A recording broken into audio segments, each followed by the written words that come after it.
പിതാവിൻ്റെയും പുത്രൻ്റെയും പരിശുദ്ധാത്മാവിൻ്റെയും നാമത്തിൽ ആമേൻ. പരിശുദ്ധ അമ്മയ്ക്ക് എൻ്റെ ഈ അൾത്താരയിൽ നിന്ന് ഈ സാക്ഷ്യം പറയാൻ എന്നെ അനുവദിച്ചതിനെ ഓർത്ത് കോടാനുകോടി നന്ദി പറയുന്നു. ഞാൻ നിർമ്മല ഐസക്. ഞാൻ അങ്കമാലി ടെൽക്കിൽ അസിസ്റ്റൻറ്റ് ജനറൽ മാനേജറായിട്ട് റിട്ടയർ ചെയ്തതാണ്. റിട്ടയർമെൻറ്റിന് ശേഷം ഞാൻ കാനഡയിലുള്ള എൻ്റെ അവളുടെ സെറ്റിൽഡാണ്. അങ്ങോട്ടേക്ക് ഞാൻ പോയായിരുന്നു. അപ്പോൾ അവൾക്കൊരു 8 വർഷമായിട്ട് ഡിസ്ക് പ്രൊലാപ്സ്ഡായിട്ട് ഭയങ്കരമായ വേദന സഹിക്കുകയായിരുന്നു. അപ്പം ഞാൻ ചെല്ലുമ്പോഴേക്കും ഓൾമോസ്റ്റ് അവൾ ബെഡ് റിഡൺ ആയി കഴിഞ്ഞായിരുന്നു. പെട്ടെന്ന് ബെഡ് റിഡൺ ആയി കഴിഞ്ഞപ്പോൾ അവർ ഓപ്പറേഷൻ എടുക്കുകയും സർജറി നടക്കുകയും ചെയ്തു. സർജറി നടന്നു കഴിഞ്ഞ് 4 മാസം കഴിഞ്ഞപ്പോൾ അവൾ പെർഫെക്റ്റ്ലി ഓക്കെ ആയി. പക്ഷെ അങ്ങനെ സമാധാനത്തിൽ ഇങ്ങനെ പോയിക്കൊണ്ടിരിക്കുമ്പോൾ 11 മാസമായപ്പോൾ വീണ്ടും പെയിൻ വരികയും ഡോക്ടറെ പോയി വീണ്ടും കണ്ടപ്പോൾ ഡോക്ടർ പറഞ്ഞു ഇനിയും ഒരു സർജറിയും കൂടെ ചെയ്യേണ്ടി വരും, അത് വളരെ ക്രിട്ടിക്കലായിരിക്കും, ചിലപ്പോൾ പെർമനൻ്റായിട്ട് തളർന്നു പോകുമെന്ന് പറഞ്ഞു. അപ്പം ഞങ്ങൾ വളരെയധികം വ്യസനിച്ചു. ഇതിനെന്താ ഒരു ആകപ്പാട് ഭയന്ന് ഇനി എന്ത് ചെയ്യുമെന്ന് ഓർത്ത് ഇങ്ങനെ വിഷമിച്ചിരിക്കുന്ന ഒരു സമയത്ത് ഓസ്ട്രേലിയയിൽ എൻ്റെ ഒരു ഫ്രണ്ട് എന്നെ വിളിക്കുകയാണ്. അപ്പോൾ ഞാൻ അവളോട് സംസാരിക്കുമ്പോൾ ഈ വിഷമം മുഴുവൻ പറഞ്ഞു. അപ്പോൾ അവൾ എന്നോട് പറഞ്ഞു, ചേച്ചി എന്തിനാ വിഷമിക്കണം, ഉടമ്പടി എടുത്താൽ പോരെ എന്നോട് ചോദിച്ചു. അപ്പോൾ ഞാൻ ഉടമ്പടി എന്നൊരു വാക്ക് കേട്ടപ്പോൾ തന്നെ എനിക്ക് പെട്ടെന്ന് ഒരു തീ കത്തുന്ന ഒരു അനുഭവമാണ് ഉണ്ടായത്. കാരണം കുറേ നാളുകളായിട്ട് ഞാനിങ്ങനെ വെറുതെ ഇരിക്കുമ്പോഴൊക്കെ എൻ്റെ വായിൽ ഇങ്ങനെ ഒരു സംസാരം വരും, എനിക്ക് മാതാവുമായിട്ട് ഒരു ഉടമ്പടി ബന്ധം ഉണ്ടായിരുന്നെങ്കിൽ ഇങ്ങനെ ഞാൻ എപ്പോഴും പറയുമായിരുന്നു. അപ്പോൾ അതെനിക്ക് ഭയങ്കരമായിട്ട് ഇതെന്താണ് ഉടമ്പടി എന്നൊരു വാക്ക് കേട്ടതും എനിക്ക് ഭയങ്കര ഒരു ഫീലാണ് ഉണ്ടായത്. അപ്പോൾ ഞാൻ ചോദിച്ചു അതെന്താണ്. അപ്പോൾ ഇവിടുത്തെ ഉടമ്പടിയെ പറ്റിയോ ഒന്നും എനിക്കറിയാൻ പാടില്ല. അപ്പോൾ ചോദിച്ചു കഴിഞ്ഞപ്പോൾ പുള്ളിക്കാരി ഇവിടുത്തെ ഉടമ്പടിയെ പറ്റിയും അതെങ്ങനെ എടുക്കുന്നതെന്നും എല്ലാം പറഞ്ഞു തന്നു. അപ്പോൾ ഞങ്ങൾ ഉടനെ തന്നെ 1 മണിക്കൂറിനകം ഞങ്ങൾ 2 പേരും ഉടമ്പടി എടുത്തു.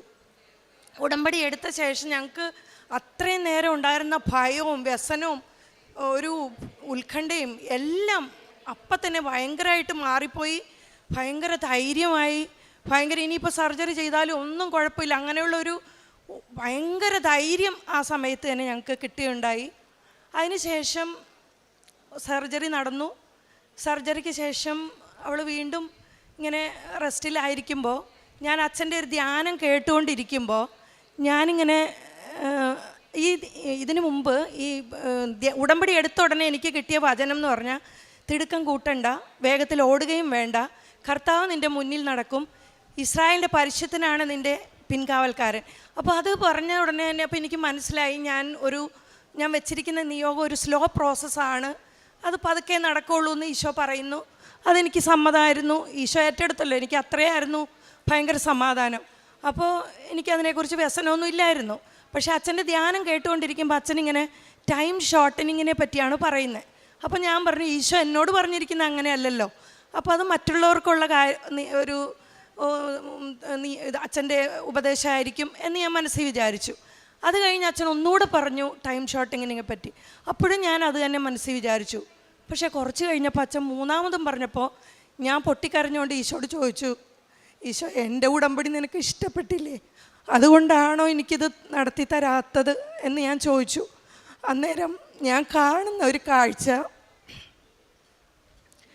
കാണുന്ന ഇങ്ങനെയാണ്, നമ്മൾ കോളിംഗ് ബെൽ അടിക്കുമ്പോൾ ഒരു ഡോറ് തുറന്ന് നമ്മളിങ്ങനെ കുറച്ച് നോക്കിയിട്ട് നമ്മൾ ആരാ അങ്ങനെയൊക്കെ ചോദിക്കില്ലേ, അതുപോലെ ഈശോ ഒരു ഡോറ് തുറന്നിട്ട് എന്നെ നോക്കിക്കൊണ്ട് പറയാണ്, ചുമ്മാ ഇരുന്ന് കരയല്ലേ, ഞാൻ അവൾക്ക് ഇച്ചിരി കൃപ കൊടുക്കട്ടെ.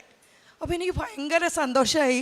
കാരണം ഇത് നീണ്ടു പോകുന്നതല്ല, അവളെ സഹനത്തിലൂടെ കടത്തിവിട്ട് അവൾക്ക് കൃപ കൊടുക്കുന്നതാണെന്നുള്ള ഭയങ്കര ബോധ്യം എനിക്ക് കിട്ടി. അതോടെ ഞങ്ങളുടെക്ക് എല്ലാ വിഷമവും മാറി. ഇപ്പോഴും അവൾ ഒരുവിധം സുഖപ്പെട്ടു എന്നല്ലാതെ പെർമനൻ്റായിട്ട് ഡോക്ടർ സുഖപ്പെട്ടു എന്നൊന്നും പറഞ്ഞിട്ടില്ല. പക്ഷേ ഞങ്ങളെ അതൊട്ടുമേ അലട്ടുന്നില്ല. കാരണം ഈശോ അവളെ പരിപൂർണമായിട്ട് ഏറ്റെടുത്ത് കഴിഞ്ഞു. അത് മാതാവിൻ്റെ ഉടമ്പടിയുടെ ഒരു വലിയ സാക്ഷ്യമായിട്ട് ഞങ്ങൾക്ക് വിശ്വാസമുണ്ട്. രണ്ടാമത്തെ കാര്യം എന്ന് പറഞ്ഞു കഴിഞ്ഞാൽ, ഞാൻ ഉടമ്പടി നിയോഗം വെച്ചിരുന്നത് 4 പേരുടെ മാനസാന്തരമായിരുന്നു. അപ്പോൾ അതിൽ ഒരു വ്യക്തി വൃദ്ധനായൊരു മനുഷ്യനാണ്. അപ്പോൾ ആ വ്യക്തിക്ക് എനിക്ക് വളരെ ക്ലോസ് ആയിട്ട് അറിയാവുന്ന വ്യക്തിയാണ്. അദ്ദേഹം നല്ല കുർബാന കാണുകയും പ്രാർത്ഥിക്കുകയും ദൈവഭയമൊക്കെ ഉള്ള മനുഷ്യനാണ്. പക്ഷേ ചില കാര്യങ്ങളിൽ പുള്ളിക്ക് ചെയ്തത് പാപമാണെന്നുള്ള ബോധ്യമില്ല. അതുകൊണ്ട് പുള്ളി അത് കുംസാരത്തിൽ ഞാൻ വെറുതെ ഇങ്ങനെ പറഞ്ഞതാണ് പുള്ളിയോട്, ഇങ്ങനെ ഇതൊക്കെ പറഞ്ഞോ എന്ന് ചോദിച്ചാൽ പുള്ളി അങ്ങനെ ഞാൻ ചെയ്തിട്ടില്ല എന്നിങ്ങനെ പറയും. പക്ഷേ എനിക്കത് വ്യക്തമായിട്ട് അറിയാവുന്നതുകൊണ്ട് ഞാനത് ഉടമ്പടി വെച്ച് പ്രാർത്ഥിച്ചിരുന്നു.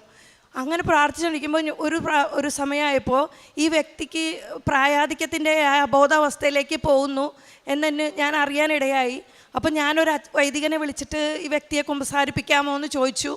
ആ വ്യക്തി വീട്ടിൽ ചെല്ലുകയും അച്ഛൻ വീട്ടിൽ ചെല്ലുകയും ആ വ്യക്തിയെ കുമ്പസാരിപ്പിക്കുകയും ചെയ്തു. കുമ്പസാരിപ്പിച്ച ശേഷം അച്ഛൻ എന്നോട് പറഞ്ഞത്, അദ്ദേഹം പരിപൂർണ കുമ്പസാരിച്ചു. ജീവിതകാലം മുഴുവനുള്ള എല്ലാ കാര്യവും പറഞ്ഞാണ് കുമ്പസാരിച്ചത്. എനിക്ക് വളരെ സന്തോഷമായി എന്നാണ് അച്ഛൻ എന്നോട് പറഞ്ഞത്. അതിനുശേഷം ഒരിക്കലും ആ വ്യക്തി ഓർമ്മയോടെ ഇരുന്നിട്ടില്ല, ഓൾമോസ്റ്റ് അബോധാവസ്ഥയിലാണ്. അപ്പോൾ എനിക്ക് അത് ആ ക്രിട്ടിക്കൽ ടൈമിൽ, കാരണം അന്ന് കഴിഞ്ഞ് വേറൊരു ദിവസമാണെങ്കിൽ അത് നടക്കില്ല. അപ്പോൾ ആ ക്രിട്ടിക്കൽ ടൈമിൽ എനിക്കത് ചെയ്തു തന്നത് കൃപാസനം മാതാവാണെന്ന് ഞാൻ ഉറച്ച് വിശ്വസിക്കുന്നു.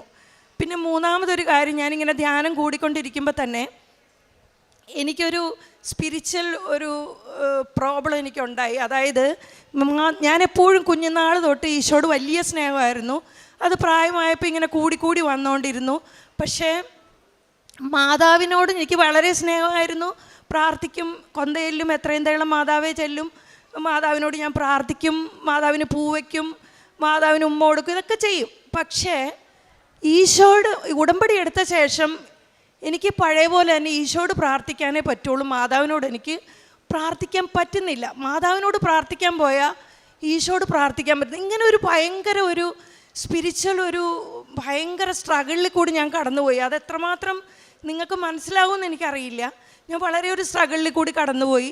അപ്പോൾ ഞാൻ ഈശോട് ഇങ്ങനെ പറയുമായിരുന്നു, എനിക്കിതൊന്ന് കറക്റ്റാക്കി തരണേ, എനിക്ക് ബാലൻസ് ചെയ്യാൻ പറ്റുന്നില്ല എൻ്റെ പ്രാർത്ഥന എന്ന് ഞാനിങ്ങനെ ഈശോട് പ്രാർത്ഥിച്ചിരുന്നു.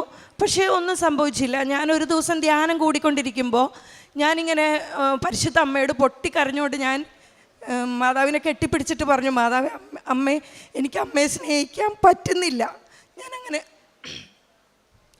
ഞാനങ്ങനെ തുറന്നു പറഞ്ഞു അമ്മയോട്, എനിക്ക് സ്നേഹിക്കാൻ പറ്റുന്നില്ല. അപ്പോൾ ഞാൻ പെട്ടെന്ന് കാണുന്ന കാഴ്ച എന്താ പറഞ്ഞാൽ, മാതാവ് എന്നെ ഇങ്ങനെ കെട്ടിപ്പിടിച്ചു. എന്നിട്ട് ആ സെയിം മോമെൻറ്റിൽ ഞാൻ മാനസാന്തരത്തിന് വെച്ചിരുന്ന ഒരു വ്യക്തി എൻ്റെ നെഞ്ചിലേക്ക് വീണിട്ട് ഞാൻ എങ്ങനെ മാതാവിൻ്റെ നെഞ്ചിൽ കമന്ന് കിടന്ന് പറഞ്ഞോ അതുപോലെ എന്നോട് പറയണം, എന്നോട് ക്ഷമിക്കണേ, ഞാൻ ചെയ്തത് തെറ്റായിപ്പോയി. അതെന്നെ ഇങ്ങനെ കാണിച്ചു തരികയാണ്. ആ വ്യക്തി ഇപ്പോഴും വന്ന് എന്നോട് തുറന്നു പറഞ്ഞിട്ടില്ലെങ്കിലും ആ വ്യക്തി മാനസാന്തരപ്പെട്ട് കഴിഞ്ഞു എന്നുള്ളത് മാതാവ് എനിക്ക് കാണിച്ചു തന്നു. പിന്നെ എനിക്ക് ഈ നേർച്ച വസ്തുക്കൾ ഞാൻ എൻ്റെ കയ്യിലുണ്ടായിരുന്നെങ്കിലും എനിക്ക് അതിനോട് വലിയൊരു പ്രതിപത്തി ഉണ്ടായിരുന്നില്ല. പക്ഷേ ഞാൻ സാക്ഷ്യങ്ങളൊക്കെ കേട്ട് കഴിഞ്ഞപ്പോൾ എനിക്കും അതുപോലെ ചെയ്യണം എന്നൊരാഗ്രഹം ഉണ്ടായിട്ട് ഞാൻ എൻ്റെ ഒരു സ്ഥലം വിൽക്കാൻ വേണ്ടി, ഞാൻ കാനഡയിലാണ്, അപ്പോൾ ഞാൻ എൻ്റെ ബാക്ക് യാർഡിലും ഫ്രണ്ട് യാർഡിലും ഉപ്പ് ഇട്ട് മാതാവിനോട് വിശ്വാസപ്രമാണം ചൊല്ലി പ്രാർത്ഥിക്കാൻ തുടങ്ങി. അങ്ങനെ ചെയ്തു. ഒരു ദിവസം ചെയ്തു, 2 ദിവസം ചെയ്തു. 3-ാം ദിവസമായപ്പോൾ എനിക്ക് പതുക്കെ മടിഞ്ഞിട്ട് ഞാൻ വൈകുന്നേരം ചെയ്യാം, ഉച്ചയ്ക്കാവും ഓർത്തത്. അപ്പോൾ ഞാൻ വൈകുന്നേരം ചെയ്യാം അങ്ങനെ വിചാരിച്ചു. പക്ഷെ അന്ന് മറന്നുപോയി.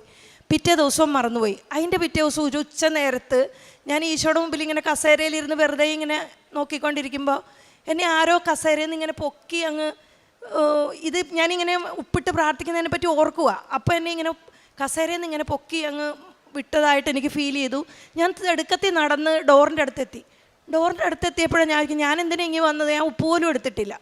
അങ്ങനെ വിചാരിച്ചിട്ട് ഞാൻ വിചാരിച്ചു, ഇനി ഇപ്പം വേണ്ട, വൈകുന്നേരം ചെയ്യാം. അങ്ങനെ പിന്നെയും മടി വന്നപ്പോൾ പെട്ടെന്ന് എൻ്റെ റൈറ്റ് സൈഡ് ബാക്കിൽ നിന്ന് ഞാൻ കേൾക്കുവാണ്, അത് ചെയ്യേ എന്നിങ്ങനെ മാതാവ് എന്നോട് പറയുകയാണ്.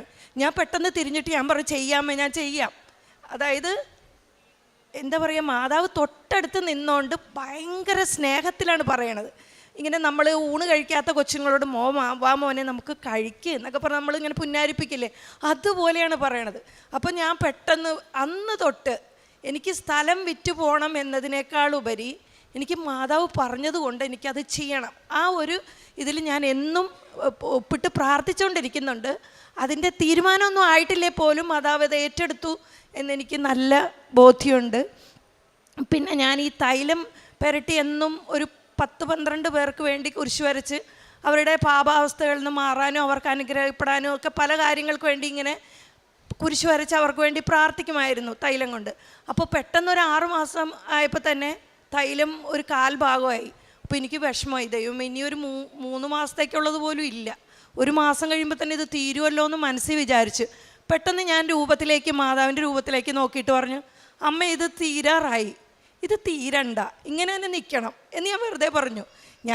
ഇനി ഒരു തമാശ പോലെ വർത്താനം പറഞ്ഞ പോലെയാണ് പറഞ്ഞത്. പക്ഷേ അത്ഭുതം എന്ന് പറയട്ടെ, ഞാൻ ഈ അടുത്ത ദിവസമാണ് തിരിച്ചറിഞ്ഞത് അത് അതേപോലെ തന്നെ നിൽക്കുകയാണ്. 6 മാസം കഴിഞ്ഞു, അത് തീർന്നിട്ടില്ല, അത് അതേ ലെവലിൽ തന്നെ നിൽക്കുവാണ്.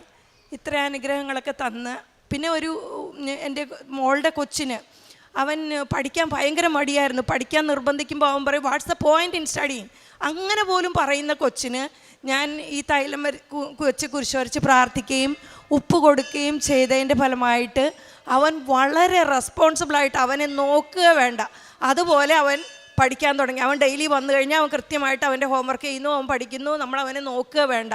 അത്രയ്ക്ക് ചേഞ്ച് ആ കൊച്ചിനുണ്ടായി. ഇത്രയൊക്കെ അനുഗ്രഹം എനിക്ക് തന്ന എൻ്റെ പരിശുദ്ധ കൃപാസന മാതാവിന് ഞാൻ 1000 നന്ദി പറയുന്നു. പരിശുദ്ധ ത്രിത്വത്തോടുള്ള എൻ്റെ ഒത്തിരി സ്നേഹവും നന്ദിയും ഞാൻ അറിയിക്കുന്നു. പിന്നെ കാരുണ്യ പ്രവർത്തികളായിട്ട് ഞാൻ ചെയ്തതെന്ന് വെച്ചാൽ എനിക്ക് അവിടെ ഇങ്ങനെ ഫുഡ് കൊടുക്കാനോ ഹോസ്പിറ്റൽ വിസിറ്റോ അങ്ങനത്തെ കാര്യങ്ങളൊന്നും എനിക്ക് സാധിക്കില്ലായിരുന്നു. അപ്പം ഞാൻ ചെയ്തത് എന്താണെന്ന് വെച്ചിട്ടുണ്ടെങ്കിൽ ഒരാളൊരു പാപാവസ്ഥയിലാണെന്ന് മനസ്സിലായാൽ ഞാൻ അയാൾക്ക് വേണ്ടി കുർബാന ചെല്ലിച്ച് പ്രാർത്ഥിക്കുകയും ചെയ്യും. ഡെയിലിയുള്ള ഹോളി മാസിൽ ഞാൻ അദ്ദേഹത്തിന് വേണ്ടി പ്രത്യേകം പ്രാർത്ഥിക്കും. അങ്ങനെയുള്ള വ്യക്തികൾക്ക് വേണ്ടി സമർപ്പിച്ച് പ്രാർത്ഥിക്കും.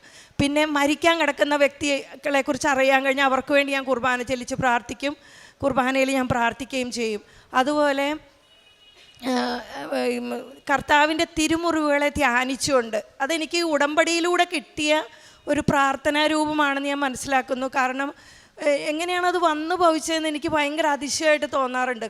ഞാൻ രാവിലത്തെ പ്രത്യക്ഷീകരണ പ്രാർത്ഥന കഴിഞ്ഞു കഴിഞ്ഞാൽ കർത്താവിൻ്റെ ഓരോ മുറിവും ശരീരം മുഴുവനുള്ള ഓരോ മുറിവുകളെ ചുംബിച്ചുകൊണ്ട് അഹങ്കാരമുള്ളവർക്ക് വേണ്ടി, അബോഷം ചെയ്യുന്നവർക്ക് വേണ്ടി, ധിക്കാരമുള്ളവർക്ക് വേണ്ടി, കാവട്യമുള്ളവർക്ക് വേണ്ടി, ദുഷ്ടഹൃദയമുള്ളവർക്ക് വേണ്ടി, അങ്ങനെ ഓരോ കാര്യം, തിരുസഭയുടെ വിശുദ്ധീകരണത്തിന് വേണ്ടി, ഗർഭസ്ഥ ശിശുക്കൾക്ക്, അങ്ങനെ ഓരോ നിയോഗം വെച്ച് കർത്താവിൻ്റെ ഓരോ തിരുമുറിവുകളെ ചുംബിച്ച് പ്രാർത്ഥിക്കുന്ന ഒരു അരമണിക്കൂറോളം അങ്ങനെ പ്രാർത്ഥിക്കും. അങ്ങനെ എനിക്ക് ഭയങ്കര അഭിഷേകത്തിൻ്റെ ഒരു സമയമായിട്ട് അത് തോന്നിയിട്ടുണ്ട്. അങ്ങനെ അതൊക്കെയാണ് ഞാൻ ചെയ്യുന്നത്. പിന്നെ എൻ്റെ ദശാംശം എനിക്ക് കിട്ടുന്ന ദശാംശമല്ല, അതിൽ കൂടുതൽ എന്നോട് ആര് ചോദിച്ചാലും അവരുടെ ആവശ്യങ്ങൾക്ക് വേണ്ടി ഞാൻ പൈസ കൊടുക്കും. പിന്നെ പ്രേക്ഷിത പ്രവർത്തനമായിട്ട് ഞാൻ ചെയ്യണം എന്താ വെച്ചിട്ടുണ്ടെങ്കിൽ എനിക്ക് അവിടെ ഇരുന്ന് പത്രമൊന്നും ഇല്ലാത്തതുകൊണ്ട് ഞാൻ അച്ഛൻ്റെ ടോക്കും സാക്ഷ്യങ്ങളും ഒക്കെ എല്ലാവർക്കും ഇട്ട് കൊടുക്കും. പക്ഷേ പിന്നെ ഞാനൊരു തീരുമാനം എടുത്തിട്ടുണ്ട്, ആരോടൊക്കെ ഞാൻ സംസാരിച്ചാലും അവരോടൊക്കെ എൻ്റെ ദൈവാനുഭവങ്ങളും മാതാവിനെ പറ്റിയും ഈശോയെ പറ്റിയും ഞാൻ പറയും. അത് ഞാൻ എല്ലാവരോടും പറയാറുണ്ട്. അപ്പോൾ എൻ്റെ കൂടെ വർക്ക് ചെയ്തിരുന്ന ടെൽക്കിൽ ഞാൻ വർക്ക് ചെയ്തിരുന്ന കാര്യം ഞാൻ പറഞ്ഞല്ലോ. അപ്പോൾ എൻ്റെ കൂടെ അവിടെ വർക്ക് ചെയ്തിരുന്ന എൻജിനീയേഴ്സ് കുറേ പേര് ദുബായിൽ വർക്ക് ചെയ്യുന്നുണ്ട്. അപ്പോൾ അവരെല്ലാവരും കൂടി എന്തോ കാര്യത്തിന് മീറ്റ് ചെയ്തപ്പോൾ അവർ ഈ കൃപാസനത്തെ പറ്റി സംഭാഷണം വന്നു. അപ്പോൾ അവർ ഇങ്ങനെ പറഞ്ഞു എന്തൊരു മോശപ്പെടുത്തി അവർ കൃപാസനത്തെ കുറിച്ച് സംസാരിച്ചു. എന്നിട്ട് പറഞ്ഞു നമ്മുടെ നിർമ്മലയും കൂടെ അതിൽ പോയി വീണിട്ടുണ്ട്, അവർക്കിത് എന്തിൻ്റെ ആവശ്യമാണ്, അവരുടെ മക്കളൊക്കെ നല്ല നിലയിൽ, അവർക്ക് നല്ല പൊസിഷനുണ്ട്, നല്ല അവസ്ഥകളുണ്ട്, എന്നിട്ടും അവരിതിൻ്റെ പുറകെ നടക്കുക, ഇങ്ങനെ പറഞ്ഞു. അപ്പോൾ എൻ്റെ ക്ലോസ് ഫ്രണ്ടാണ് ഇത് എന്നോട് ഇങ്ങനെ മറ്റുള്ളവർ പറഞ്ഞു എന്നോട് പറഞ്ഞത്. അപ്പം ഞാനൊന്നും മിണ്ടിയില്ല. എനിക്ക് സത്യം പറഞ്ഞാൽ എനിക്കൊരു വിഷമവും വന്നില്ല, എനിക്ക് ഭയങ്കര സന്തോഷമാണ് വന്നത്. കാരണം എന്ന് വെച്ചിട്ടുണ്ടെങ്കിൽ ശിഷ്യന്മാരെ പിടിച്ച് അടിച്ചിട്ട് അവർ ഈശോയെക്കുറിച്ച് മിണ്ടിപ്പോരെന്ന് പറഞ്ഞപ്പോൾ അവർ പുറത്തേക്ക് ഇറങ്ങിയിട്ട് കർത്താവിനെക്കുറിച്ച് അപമാനം സഹിക്കാൻ യോഗ്യത ലഭിച്ചതിൽ ആനന്ദിച്ചുകൊണ്ട് അവർ പുറത്തേക്ക് പോയി എന്നാണ് പറയുന്നത്. അപ്പോൾ എനിക്ക് അതിനുള്ളൊരു അവസരം കിട്ടിയതായിട്ട് ഓർത്ത് എനിക്ക് ഭയങ്കര സന്തോഷമായി. അപ്പോൾ ഈ വ്യക്തിയോട് ഞാൻ ഒന്നും പറയാതെ നിന്നപ്പോൾ അദ്ദേഹം എന്നോട് ചോദിക്കുക, എടോ ഞാൻ തന്നോട് സ്നേഹമുള്ളതുകൊണ്ട് പറയാം, താൻ എന്തിന് ഈ മാതിരി കാര്യങ്ങൾക്കൊക്കെ പോയി ചാടി വീഴണമെന്ന് ചോദിച്ചു. അപ്പോൾ എനിക്കൊരു കാര്യം മനസ്സിലായി, നമുക്ക് പ്രാർത്ഥനയും ഈശോയും മാതാവും ഒക്കെ വേണ്ടത് തീരെ ദാരിദ്ര്യവും കഷ്ടതയും ഒന്നും കഴിവില്ലാത്തവർക്കാണ് വേണ്ടത്.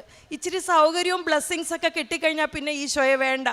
ആ മാതിരി ഒരു ട്രെൻഡ് ഇങ്ങനെ വരുന്നുണ്ട്. അപ്പോൾ ഞാൻ അവർക്കെല്ലാം വേണ്ടി ഞാൻ കുർബാന ചെല്ലിച്ചും എന്നെക്കൊണ്ട് ചെയ്യാവുന്ന പ്രവൃത്തികൾ, പരിഹാര പ്രവൃത്തികളൊക്കെ ചെയ്ത് ഞാൻ അവർക്കെല്ലാം വേണ്ടി പ്രാർത്ഥിക്കുന്നുണ്ട്.